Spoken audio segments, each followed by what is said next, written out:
Acts of the Apostles, chapter 14. And it came to pass in Iconium that they entered together into the synagogue of the Jews, and so spoke that a very great multitude, both of the Jews and of the Greeks, did believe.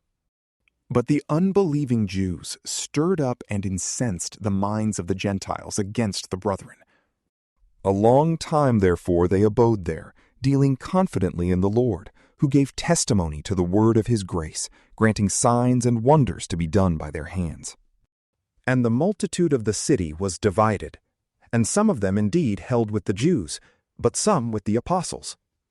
And when there was an assault made by the Gentiles and the Jews with their rulers, to use them contumeliously and to stone them, they, understanding it, fled to Lystra and Derbe, cities of Iconium, and to the whole country round about, and were there preaching the gospel. And there sat a certain man at Lystra, impotent in his feet, a cripple from his mother's womb, who never had walked. This same heard Paul speaking, who looking upon him, and seeing that he had faith to be healed, said with a loud voice, "Stand upright on thy feet." And he leaped up and walked.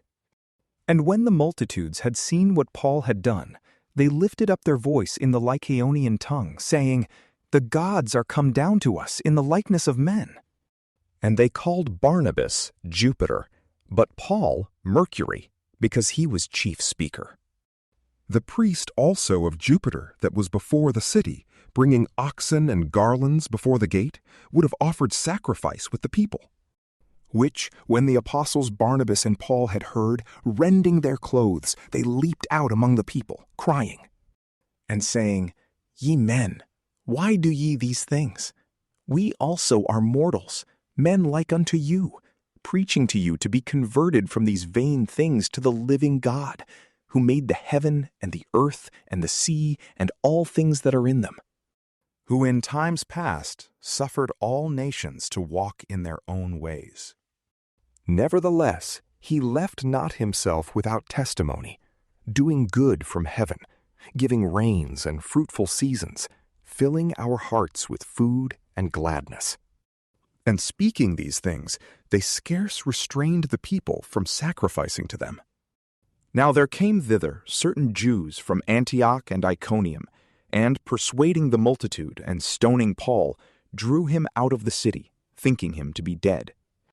But as the disciples stood round about him, he rose up and entered into the city. And the next day he departed with Barnabas to Derbe.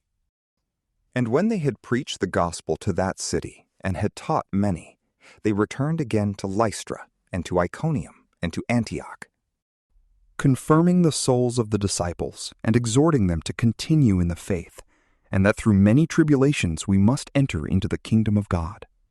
And when they had ordained to them priests in every church, and had prayed with fasting, they commended them to the Lord, in whom they believed. And passing through Pisidia, they came into Pamphylia. And having spoken the word of the Lord in Perge, they went down into Attalia. And thence they sailed to Antioch, from whence they had been delivered to the grace of God, unto the work which they accomplished. And when they were come and had assembled the church, they related what great things God had done with them, and how he had opened the door of faith to the Gentiles. And they abode no small time with the disciples. From PrayLamp, peace be with you.